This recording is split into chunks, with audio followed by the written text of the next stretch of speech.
중국이 지난달 2일 베이징 천안문 광장에서 대규모 열병식을 열었다. 신중국 건국 70주년을 맞아 역대 최대 규모로 치러진 이날 열병식에서는 최신 무기들이 대거 공개됐다.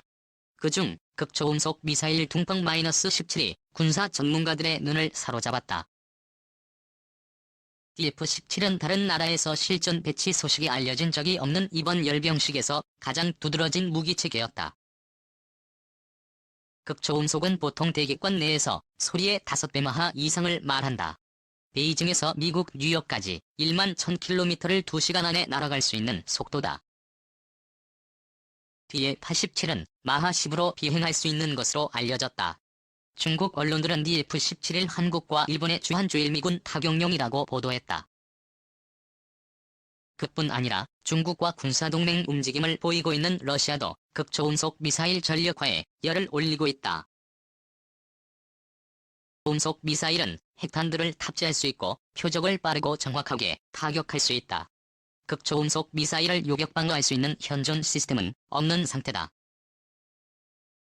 앞으로 전쟁의 판도를 바꿀 수 있는 게임 체인저로 평가받는다. 극초음속 미사일이 미국의 미사일 방어 체계를 무력화할 수 있고 항공모함을 바탕으로 한 미국의 해상 패권을 약화시킬 가능성이 있기 때문이다. 중러의 극초음속 미사일 개발 움직임에 놀란 미국도 서둘러 개발에 들어갔다. 중러의 극초음속 미사일에 대항해 미국이 지상 발사형 중거리 극초음속 미사일 개발을 완료하면 이 미사일이 한국에 배치될 가능성도 군사 전문가들 사이에서 거론되고 있다. 세계 3강국들의 극초음속 미사일 경쟁이 한반도 주변에서 펼쳐지고 있는 것이다. 중국이 건국 70주년 열병식에서 공개한 이-817은 일반적인 탄도미사일 추진체의 HGV를 타락한 모습으로 앞부분이 약간 들린 채 이동식 발사대에 실려 있었다. 중국은 지난 2017년 11월 TF-17 첫 발사 시험을 했다. 당시 TF-17은 간수성 주취한 위성발사센터에서 발사돼 1400km를 날아가 신장 지역 목표물을 수미터 오차로 타격했다. 미사일 활공 고도는 60km에 불과했던 것으로 전해졌다. 뒤에 817에는 마하 10 안팎의 속도로 비행하는 극초음속공 비행체가 탑재됐다. 이 활공 비행체는 고도 100km 정도에서 분리된 후 성층권 내에서 비행한다.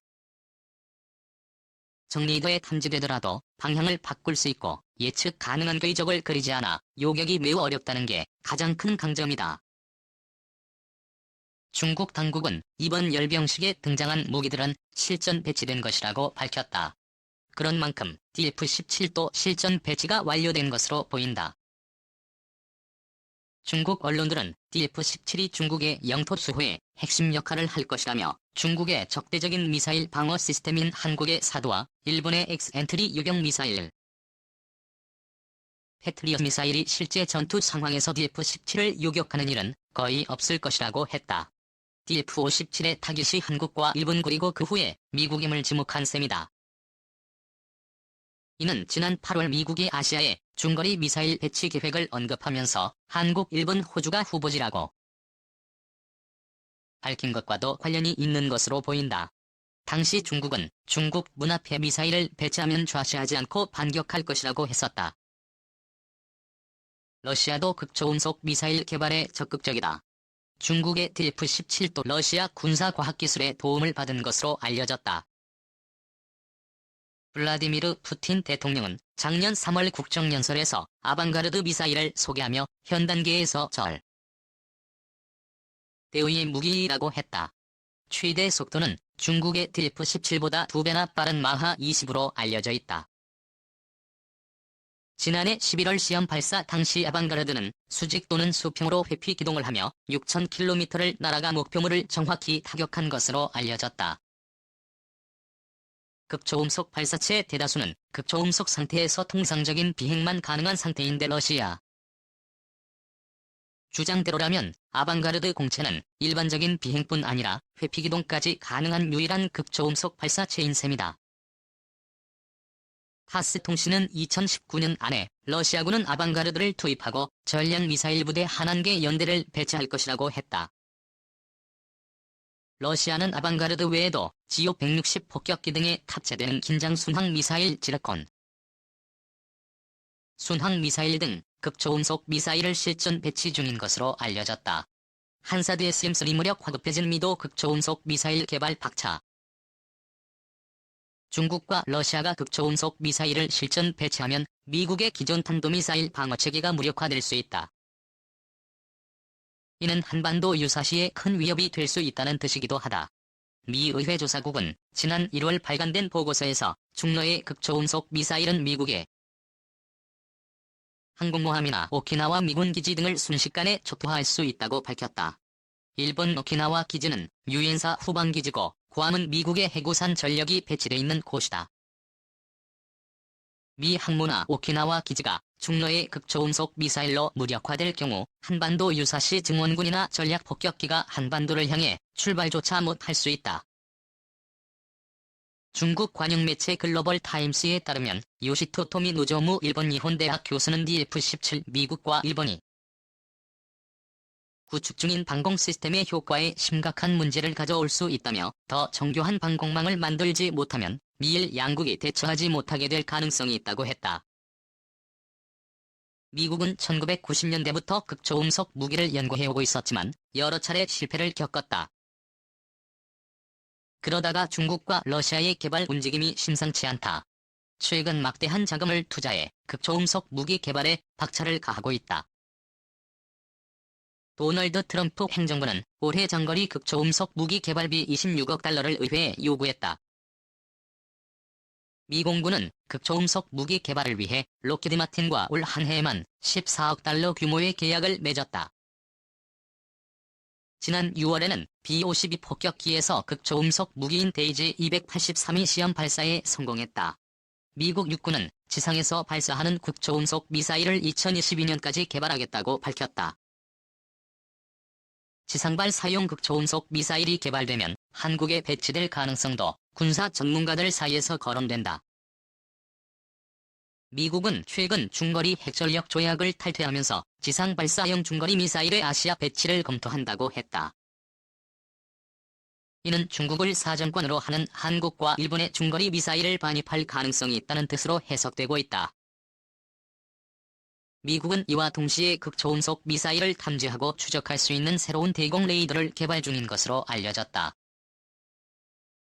또 차세대 무기로 꼽히는 레일건이나 레이저 무기의 극초음속 무기 대응 능력을 갖추도록 하는 연구도 진행 중인 것으로 알려졌다. 극초음속 마찰열을 견디기 위한 신소재 개발도 한창. 소리의 속도를 음속이라 하고 마하 2를 기본 단위로 한다. 음속을 기준으로 이보다 약간 느리면 음속보다 아주 빠르면 초음속이라고 한다. 보통 극초음속은 대기권 내에서 소리의 5배 마하 이상을 말한다. 극초음속 무기들은 소리보다 5배 빨리 나는 셈이다. 극초음속 무기는 두 종류다. 우선 중국의 87 같은 극초음속 공체를 활용한 방식이다. 극초음속 활공은 탄도미사일에 탑재돼 일정 고도까지 올라간 다음 추진체와 분리돼 활공 비행을 하다가 목표물 상공에서 고속 낙하한다. 일종의 무동력 비행체인 셈이다.